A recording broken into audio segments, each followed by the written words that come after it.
At my wife's office party. Her boss tried crossing the line. He learned fast who he was messing with. The music was too loud for the lie to breathe. But I heard it anyway. Her phone vibrated on the table between us. Once. Then again. She didn't reach for it. I watched her reflection in the glass. Wall of the conference room turned into a party.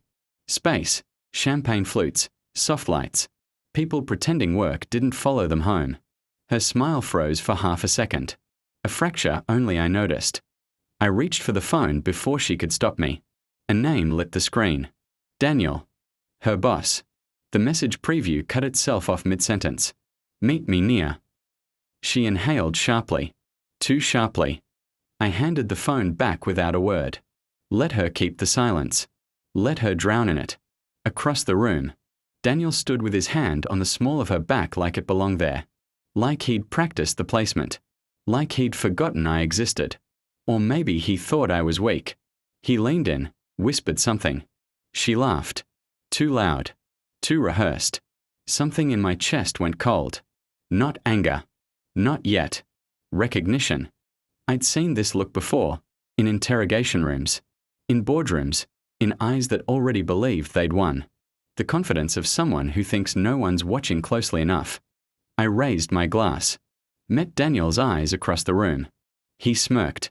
That was the moment. Not when he touched her. Not when she didn't pull away. But when he smiled at me like I was furniture. I smiled back. Slow. Measured. Because predators only understand one thing. They don't realize they've been studied until it's too late. The drive home was silent. Not the peaceful kind. The surgical kind. She stared out the window like the city owed her answers. I kept my eyes on the road, counting her breaths. Shallow. Irregular.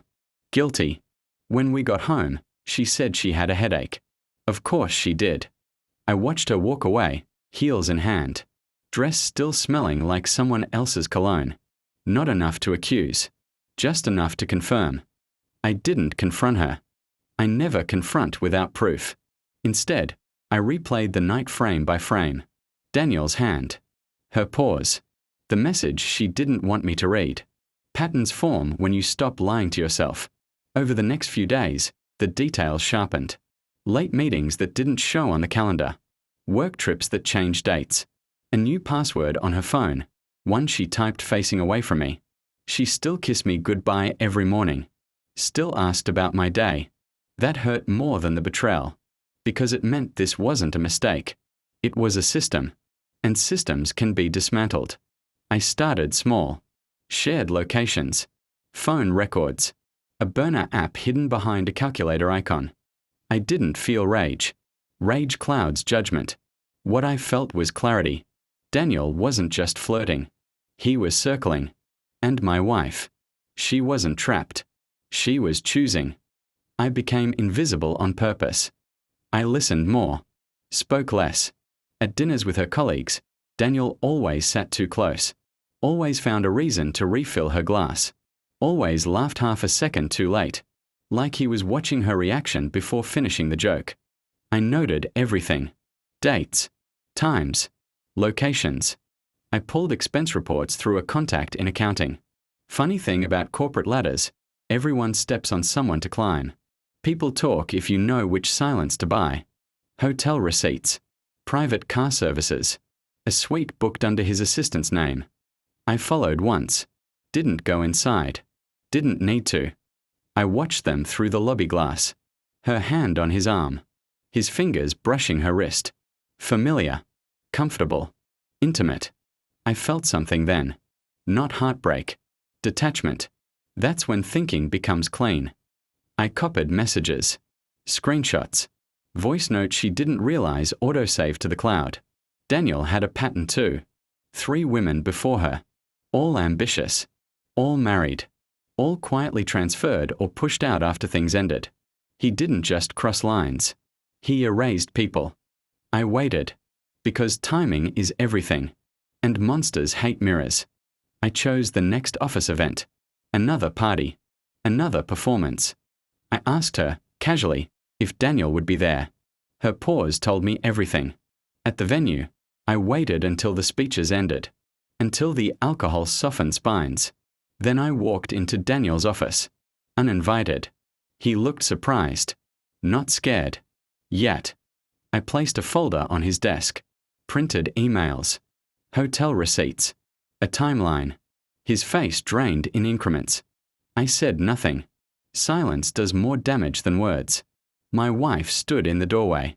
She must have followed me. Her breath caught when she saw the folder. I finally spoke. "You're predictable," I said. "Calm. Even. Both of you." Daniel tried to speak. I raised a finger. "Don't." I turned to her. "Did you think I wouldn't notice?" I asked, not accusing, curious. She cried. Of course she did. Daniel didn't. That told me who the real coward was. I didn't yell.